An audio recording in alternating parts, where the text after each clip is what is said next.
Bueno, que Dios les bendiga, hermanos, en esta preciosa noche. Quiero felicitar, ya le iba a decir felicitar a cada uno de los que participaron esta tarde, esta noche. Mi hermano Sergio, mi hermano Oliver, lo hicieron bien. Sigan adelante con lo que es el estudio.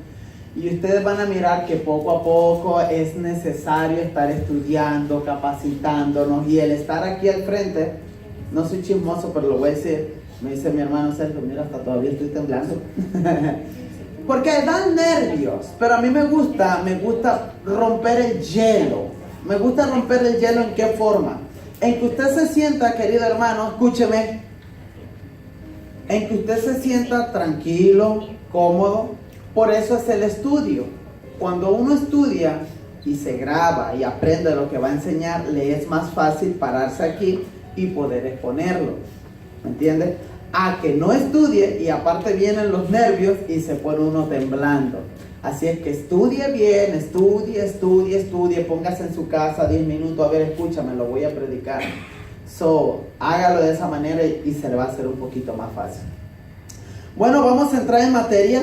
Estamos dando la clase de escatología. Amén. La clase de escatología, que en pocas palabras o en otras palabras es lo que es el estudio de lo que es los tiempos venideros. Es algo de profecía, los acontecimientos que se van dando, es lo que habla la escatología. Y nos quedamos medio entrados la semana pasada, en lo que era el tópico del aceite. ¿Se acuerdan? Lo que era el tópico del aceite. Sin embargo, estuvimos refrescando la memoria a aquellos que ya han escuchado esta enseñanza y para los que no. Pues que lamentablemente se sigue usando el aceite en nuestras iglesias. Pero aquí está una cosa, escúchenme. ¿Quién va a ser el valiente o la valiente para ir a un amigo, a un hermano, a un pastor y poder decirle, mi querido hermano, mi querida hermana, esto no debe estar pasando en la iglesia? ¿Qué? El estar usando aceite en la iglesia. ¿Quién lo va a hacer? Bueno, uno dice, no, es que yo no me quiero meter en problemas. Pero tarde que temprano uno lo debe de declarar, lo debe de enseñar. ¿Para qué? Para sacar a otros de lo que es la ignorancia, la mala interpretación bíblica, la mala forma de estudiar. Ya traje la semana pasada aquí un montón de libros y le dije cuáles eran los libros como herramientas para entrar en el estudio, etcétera, etcétera. Así es que tenemos un reto. Somos un grupo pequeño, pero que Dios nos use. Que Dios nos use para que por las redes sociales y a nuestros compañeros, hermanos y amigos, un día le podamos transmitir lo que estamos enseñando. El problema de esto es esto. Válgame la redundancia. Digamos yo, toda mi vida metido en el evangelio, en el cristianismo, y se me enseñó toda mi vida que yo podía usar aceite. Se me embarró en la frente, me embarraron en las manos para yo embarrar en las paredes, en los carros. Ay, abuelito, papi, mami, ayúdame a orar por mi primer carcacha. Y ahí estamos, ¿verdad? Mientras más aceite mejor, y ¡pua!, casi lodo quedaba con el sucio del carro y el aceite. Y ahí estábamos orando. El problema está aquí. Usted va a querer ir, o si el Espíritu lo guía, ve y dile acerca del aceite, que no lo use. El problema está en que hay mucha gente aferrada a una tradición. Ahí está el problema. Porque usted le presenta a uno el cristianismo. Usted viene de allá. Yo gracias a Dios no vengo de allá, pero muchos de ustedes sí. Vienen de la iglesia tradicional. Y a pesar de que no iban a la iglesia, no leían la Biblia, no entendían nada, ustedes decían, yo soy de esta iglesia. A mucha honra. No sabían en qué creían, no sabían ni nada, pero eran de allá. ¿Por qué? Porque decían, es que mi papá también es de allá. O sea, que si su papá va directo al infierno, yo también, no sé, pero allá vamos. Yo lo voy siguiendo porque mi papá para allá va. Tradición, costumbres. Lo que está pasando en las iglesias, tristemente, hasta el siglo XXI, tanta teología buena, tantos libros, tanto estudio, las redes sociales ayudan y nos colaboran demasiado para poder aprender y poder sacarnos de la ignorancia, ya es para que la iglesia de Cristo estuviera en un nivel de educación bíblica más elevado. No que estamos todavía batallando con gente que, si usted regresa a la iglesia de donde usted viene, porque esta iglesia es joven, por eso me atrevo a decir así, no que tenemos el problema de que si usted regresa a la iglesia de donde usted viene o las iglesias por donde usted pasó y va y le pregunta qué es el nacimiento de nuevo a gente que tiene 10 o 20 años, usted se va a llevar la sorpresa de que todavía no sabe decir qué es eso. ¿Qué regeneración? No lo saben, etcétera, etcétera. Ahora, el que yo venga y le diga a un pastor, a una iglesia, que esto ya no se debe de usar, hermano, estoy tocando su santo y me pueden apedrear. Estoy tocando sus intereses, sus santos, porque escúcheme y voy a sonar agresivo. Para el cristiano hoy en día, el aceite es el agua bendita que usan los católicos. Ay, ay, ay. Me estoy metiendo en problemas, ¿verdad? Para el cristianismo de hoy, para el que usa aceite, el aceite en el cristianismo es el agua bendita que usa el católico. La cuidamos tanto y siempre queremos que esté allí. A veces hacemos a un lado la palabra, hacemos a un lado al Espíritu Santo y ponemos una botella. Así es que, mi querido hermano, si usted quiere ser renovado de la mente, Pablo nos dice que es necesario que nos renovemos acá arriba, en la cabeza, en nuestra mente, con la palabra de Dios. Vamos a comenzar. Estamos dando a conocer las diferentes escuelas o los diferentes tipos de creencia que hay dentro de la iglesia cristiana en cuanto al arrebatamiento. Hoy sí me traje este pizarrón para poder entendernos un poquito mejor. Si pongo aquí la palabra arrebatamiento, ok,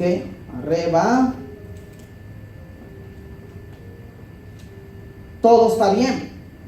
Todas las iglesias, en su gran mayoría evangélicas y cristianas, saben que hay un arrebatamiento, ok. Tenemos aquí pentecostales, nazarenas, tenemos aquí bautistas, tenemos aquí, a ver, nómbreme, presbiteriana, perdón, pentecostés, anglicana, etc. Y todas estas ramas creen que hay un arrebatamiento. Hay pentecosteses libres, etc. Hay un montón, qué triste, ¿verdad? Que el cristianismo hay un montón de ramas. Sin embargo, todos mencionamos el arrebatamiento y el problema está en esto. En que la Biblia habla de una semana llamada la semana 70 de Daniel, que es donde vamos a entrar después. Esto es mera profecía, Daniel y Apocalipsis. Sin embargo, aquí está el problema, donde hablamos todos de arrebatamiento, pero todas estas denominaciones creen diferente el suceso. Unos decimos, y digo decimos porque yo soy de estos, aquí está el arrebatamiento, digamos, pero nosotros decimos que somos pre-tribulacionistas. ¿Por qué? Porque decimos que por allá, por la semana 70, es donde se va a venir lo que es la gran tribulación, el anticristo, etc. Disculpe que no le estoy explicando la semana 70 todavía, porque después la vamos a ver. Usted dice, ¿qué es eso, semana 70? No lo entiende. Es el tiempo donde el anticristo va a estar operando sus 3 años y medio, y 3 años y medio, que son 7 años de la tribulación y la gran tribulación. Ahora, ¿cuándo se va a dar el arrebatamiento, hermano Leo? Necesitamos saber. Nosotros somos los que creemos, somos los que estamos explicando que el arrebatamiento se va a dar antes, que eso significa pretribulacionista. Nosotros nos vamos antes en el arrebatamiento.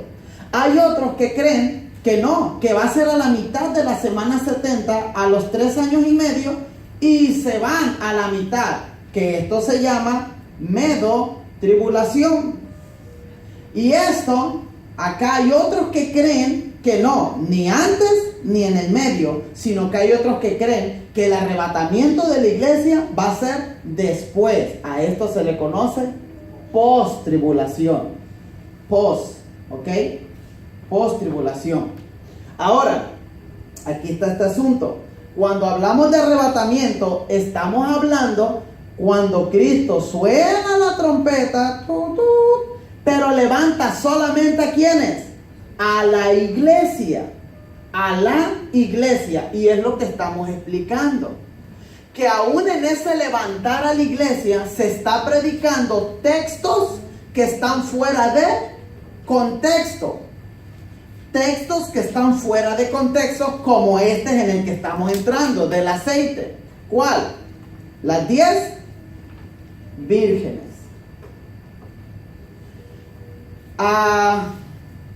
Pensando, mientras estaba en casa, pensando en Senia, no sé, bueno, mi hermana Blanca creo que ya lo vio, no sé usted, hermana Blanca, pensando en los más nuevos, en Dani, quizá no han escuchado predicar esto. ¿Alguna vez lo viste, Senia? No. Hermana Blanca, las 10 vírgenes. Dani, las 10 vírgenes. Bueno, me es necesario entrar un poquito porque estamos enseñando y no puedo avanzar, decir ahí luego lo vemos porque ya estamos enseñando esto. Lo que pasa es que la Biblia habla en Mateo 24-25 de 10 vírgenes. Entre ellas son 5 prudentes y 5 imprudentes. Y esta es una historia que narra el escritor bíblico, el Mateo, donde dice que estas 10 vírgenes, pues 5 se van con Cristo y 5 se quedan en la tierra a sufrir. Entonces, al leer los pastores, ahora sí me va a meter para que lo entienda más, la iglesia, ya estamos aquí. Los pastores abrieron, ok, Señor, ¿qué voy a predicar? ¡Bum! Mateo 24. Entraron a Mateo 24-25. Oh, las 10 vírgenes. Voy a hacer una prédica para que la iglesia se prepare. Y esto está excelente. Voy a decirle a la iglesia que se prepare. Voy a decirle a Dani, a Senia que se preparen. ¿Por qué? Porque la Biblia habla de 10 vírgenes. Y dice que 5 estaban preparadas y 5 no estaban preparadas. Entonces, Dani, sé tú de esas 5 vírgenes que se prepararon para que te vayas con Cristo, porque si tú no tienes aceite, porque de eso se trata la historia, de que a 5 vírgenes tenían aceite y pudieron mantener la lámpara encendida y a esa Cristo se la llevó, no vayas a ser de los que no tienen aceite y se te apague la lámpara y te quedes y Cristo no te lleve. Así nos contaron la historia. Así es lo que los pastores cuando leyeron, y 5 prudentes, 5 imprudentes, es ahí donde viene la parte, y hermano, mantén tu vida en santidad, mantente firme, no vayas a ser como las 5 vírgenes imprudentes, y cuando Cristo venga, tú te quedes. Hasta ahí llegó el mensaje, y usted, ¡ay, bendito Dios! Que no se me acabe el chimbo, porque se va a acabar la luz, se va a acabar el fuego. No, hermano. Es ahí donde yo por eso le traje una mesita llena de libros. Que respetando y honrando el esfuerzo y la intención de nuestros pastores antepasados, fíjense lo que dije, respetando y honrando su esfuerzo, y respetando la intención de su corazón, porque todo lo que ellos predicaron lo hicieron con buena intención, pero muchos de ellos no se apercataron, no les interesó mucho el estudio bíblico, porque venían con una enseñanza que decía, mucho estudio no es bueno, porque la Biblia dice, otro texto tergiversado, la letra mata. Dani, tú te vas a encontrar un texto por allí donde dice, la letra mata. Que muchos pastores decían, no, la Biblia dice la letra mata, no hay que estudiar tanto. ¿A cuántos no los han criticado porque le dicen, tú, mucha iglesia, pura iglesia, pura iglesia, pura iglesia? ¡Ey, te vas a volver loco! Sí, loco por Cristo, y tú estás loco por el mundo y por el pecado. Entonces, aquí estuvo el problema de nuestros ancestros, nuestros antepasados, nuestros predicadores, que dijeron, ok, al arrebatamiento le adjudicaron la historia que se encuentra en Mateo de las 10 vírgenes. Resulta que las 10 vírgenes, escuchen, está hablando de la nación de Israel. Resulta que el arrebatamiento solo va a ser para la iglesia. Iglesia y nación Israel son dos puntos y aparte. Son dos puntos y aparte. Miren, para que entiendan un poquito, voy a dar un contexto. El trato de Dios con la nación de Israel fue al principio, ¿cuántos lo recuerdan? Moisés liberta al pueblo de Dios que se llama Israel. ¿Por qué Israel? Miren, tenemos a Abraham, tenemos a Isaac, tenemos a Jacob. Jacob tiene 12 hijos que se conocen como las 12 tribus de Israel. Entre esas 12 tribus de Israel, de esas 12 tribus de Israel sale José. De José también viene más para acá la historia, sale Moisés. De Moisés es donde están en esclavitud, y Moisés saca al pueblo de Egipto, porque a Moisés, Dios escoge a Moisés y le dice, Moisés, te he escogido para que saques a mi pueblo de 400 años de esclavitud. He escuchado su lamento, su llorar, sus oraciones, y ha llegado el tiempo y te voy a usar a ti, Moisés. Lo saca. Moisés, al sacar al pueblo, pues cruzan ríos, desiertos, mares, el mar rojo se abre, y todo lo que usted ya conoce en la película de Moisés o el príncipe de Egipto, en este caso Disney, o las caricaturas que las puede poner a sus niños. Muy buena esa. Entonces vemos que aquí se les dan ya después mandamientos al pueblo de Israel. Váyame siguiendo porque no va a conocer la trayectoria. Ya vine desde Abraham, Isaac, Jacob. Ahora tenemos a los hijos de Abraham, Isaac, Jacob. A Jacob, por pelear con el ángel, escuchen, él peleó con Dios por una bendición. A él se le dijo, ya no te llamarás Jacob, sino ahora te llamarás Israel. O sea que tenemos a Abraham, su hijo Isaac y su hijo llamado Jacob. Jacob, cada quien sirvió a Dios en su tiempo, porque tenemos a Abraham, que es el padre de la fe, de ahí viene ya lo que es el judaísmo y todo. Después vino Isaac, ahora Jacob. A Jacob, por pelear por una bendición con Dios, con un ángel, dice la Biblia, pero en sí era el Señor, entonces a él se le pone Israel. Es de allí que viene el nombre de la nación que hasta ahora es nación Israel, el pueblo pequeñito ese. Bueno, vinieron cosas muy difíciles para ellos. Sin embargo, llegó el tiempo de Cristo. Ellos rechazan a Cristo. ¿Quién? Israel rechazó a Cristo.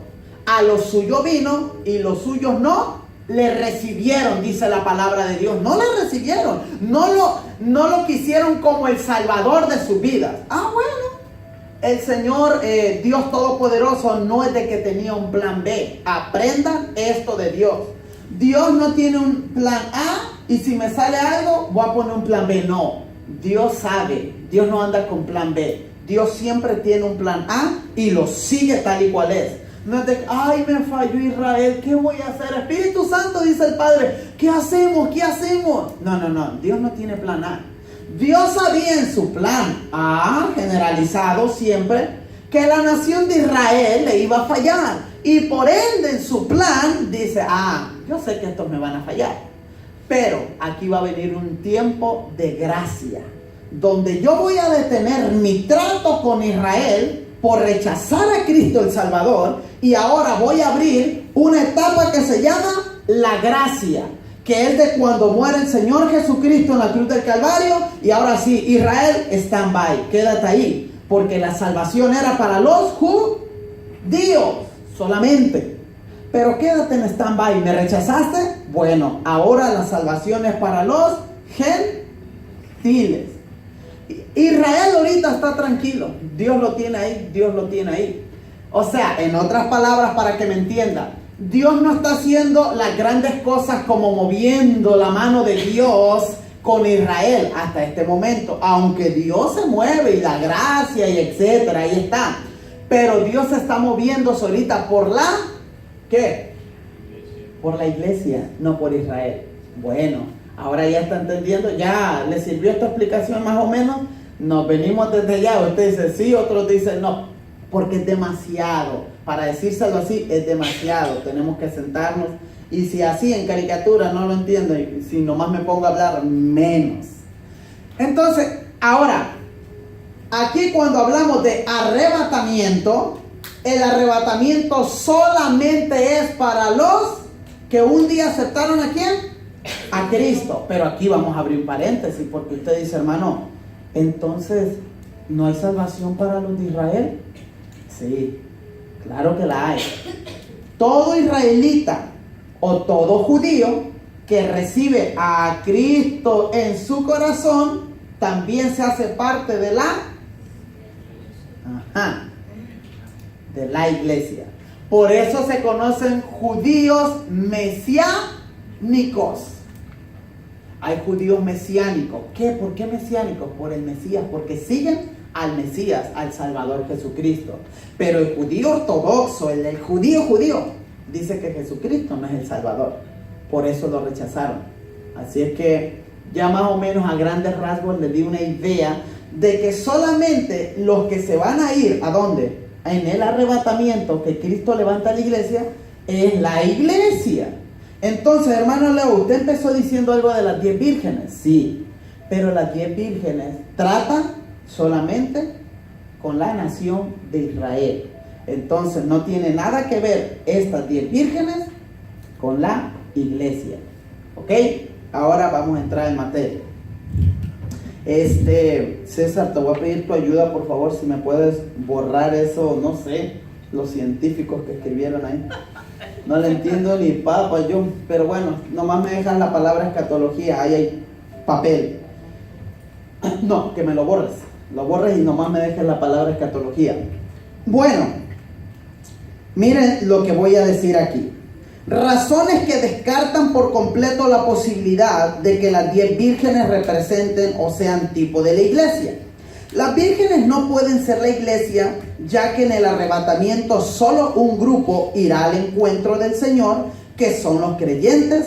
En la parábola se registran que ambos grupos salen al encuentro del Señor. En el arrebatamiento de la iglesia no habrá lugar para elección. Quiero avanzar con esto porque ya más o menos lo definí la semana pasada. Voy a dar el término para que tenga una idea. Miren, el término, el llorar y crujir de dientes que se encuentra allí en la parábola de las 10 vírgenes, el término llorar y crujir de dientes que aparece al final de la parábola, solo es utilizado en el lenguaje escatológico. En todo su contexto para hacer referencia a Israel y a los gentiles en la culminación del juicio, y en este caso no es la excepción. Otra vez voy a leer otro párrafo. El término llorar y crujir de dientes es una expresión que demarca el estado de lamentación. Claro, se van a lamentar, llorar y crujir de dientes, en la que caerán las naciones por causa de no haber sido aceptados para entrar en el reino milenial. Después de haber pasado por el juicio, dicha expresión en el lenguaje bíblico escatológico nunca se utilizó para referirse a la iglesia. En otras palabras, usted poco a poco va a ir entendiendo y va a ir aprendiendo a estudiar la Biblia. Usted empieza a leer las 10 vírgenes, pero al final esta parábola termina con allí será el lloro y el crujir de dientes. Cuando habla de llorar y crujir dientes, está hablando de juicio, de sufrimiento, ¿verdad? Que así nos predicaron. Cuidado porque te puedes ir al infierno. Allá va a ser el lloro y el crujir de dientes. Ahora, yo pregunto, ¿Será que el Señor cuando venga a la iglesia la va a pasar por un llorar y crujir de dientes? Si es su iglesia, si es su amada. Por supuesto que no. Entonces, ¿por qué nos están usando las 10 vírgenes para decirnos qué es la iglesia? Es ahí donde usted aprende las reglas de interpretación y va a darse cuenta, oiga, esto no me cuadra. ¿Cómo que la iglesia en un llorar y crujir de dientes? Como que no cuadra para nada. Ok, quiero pasar a un siguiente texto que nos enseñaron mal, que nos están diciendo que es la iglesia. Escuchen. ¿Cuántos escucharon este texto que se encuentra en Mateo 22:14 que dice, porque muchos son los llamados, mas pocos los escogidos? ¿Se acuerda de ese texto? 22:14. ¿Quién escuchó ese texto siendo predicado así? Hermano, prepárate y vive en santidad. Conságrate a Dios porque muchos son los llamados y pocos los escogidos. En otras palabras, mantente firme porque si Dios te agarra ahí mal parado, no vas a ser de los escogidos y al infierno vas a ir a parar. Ahora escuchen. Esto es penoso, hermano. Esto es penoso porque son varios textos que voy a dar que pues nos los enseñaron mal. Y no se trata de la iglesia. Escuchen. Cuando analizamos esta parábola en el lenguaje cultural, es paralelismo con Lucas 14, 15, 24. Tiene y encierra el mismo mensaje de la parábola de las 10 vírgenes. Se utilizan expresiones en común tales como reino de los cielos, bodas, fiestas de bodas, echadle en las tinieblas de afuera, llorar y crujir de dientes. Esta misma parábola, donde hablan de que muchos son los llamados y pocos los escogidos, habla de las mismas cosas que son como tipo maldición. Vas a echado fuera, vas a ir al horno de fuego, etc. Escúcheme. El término muchos son los llamados, mas pocos los escogidos en el lenguaje escatológico, según el pensamiento del emisor, los muchos que vienen siendo los llamados, está haciendo referencia a los gentiles que atendieron la predicación del evangelio del reino, aceptando a Jesús como el rey. Y los pocos que son los convidados son los judíos que rechazaron dicha predicación. Miren nomás cómo se vierten los papeles. Déjeme y avanzo. En el sentido simplificado, lo que Jesús quiso decir fue, en comparación a los que escogí, que fue una nación. ¿A cuál nación? A Israel. Son muchos los que llamé, que son todas las naciones. Así ya cuadra, ya hace sentido. Debemos descartar por completo que este pasaje está haciendo alusión al arrebatamiento de la iglesia. O sea, este pasaje, usted va a visitar otras iglesias quizá el día de mañana. Y en este tiempo, si el pastor está centrado, pues va a predicar que Cristo viene. Pero si no está muy centrado en lo que es la lectura bíblica, lo que es la interpretación bíblica, va a decir, hermano, qué bueno que estás aquí. Mantente firme porque muchos son los llamados y pocos los escogidos. Y si no estás preparado, te vas a quedar. Y ese texto no está hablando de arrebatamiento de la iglesia. Respondiendo Jesús, le volvió a hablar en parábolas diciendo, el reino de los cielos es semejante a un rey que hizo fiesta de bodas a su hijo. Escúcheme esta historia, esta parábola. Y envió a sus siervos a llamar a los convidados a las bodas. Mas estos no quisieron venir. ¿Quiénes? Los convidados. ¿A quién envió el rey? A su hijo. Ok. Mas estos no quisieron venir. Volvió a enviar a otro siervo diciendo, decid a los convidados, he aquí, he preparado mi comida, mis toros y animales engordados han sido muertos, y todo está dispuesto. Venid a las bodas. Mas otros tomando a los siervos, fíjense, los afrentaron y los mataron. El mero está haciendo la invitación, vayan e inviten a las bodas. Pero dice que los afrentaron y los mataron. Afrenta es avergonzar, se burlaron de ellos. Mas aparte los mataron. O sea, fueron a dar un mensaje. Dígame, hermano Walter. ¿Puede explicar ahí donde dice que él mandó a llamar a los invitados, que a los que ellos ya estaban invitados? Ok.